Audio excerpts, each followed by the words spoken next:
আর অন্যদিকে টর্নেডো ক্ষতিগ্রস্তদের জন্য বিশেষ নির্দেশিকা ইলেকশন কমিশনের। আরো একবার আপনাদের জানিয়ে রাখি, জলপাইগুড়ির ঘটনায় নতুন করে নির্দেশিকা কমিশনের। প্রতিনিধি সোমরাজ এই মুহূর্তে আমাদের সঙ্গে রয়েছেন। সোমরাজ, ঝড়ে ভোটে নয়া নিয়ম, নয়া নির্দেশিকা, কি এই নির্দেশিকা?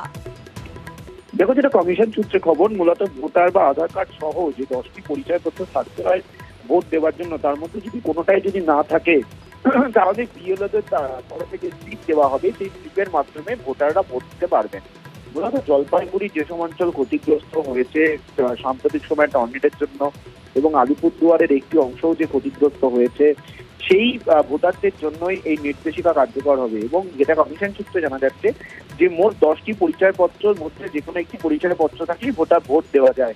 কিন্তু এক্ষেত্রে যদি তাদের 10টি পরিচয়পত্রের মধ্যে যদি কোনো পরিচয়পত্রই না থাকে, সেই পরিচয়পত্রগুলি যদি হারিয়ে যায় বা নষ্ট হয়ে যায়, সেক্ষেত্রে বিএলওদের তরফে যে স্লিপ দেওয়া হবে সেই স্লিপের মাধ্যমে ভোটাররা ভোট দিতে পারবেন। এরকমই নির্দেশিকা কমিশনের তরফে দেওয়া হচ্ছে। অর্থাৎ পরিচয়পত্র না থাকলেও ভোট দিতে পারবেন ক্ষতিগ্রস্তরা।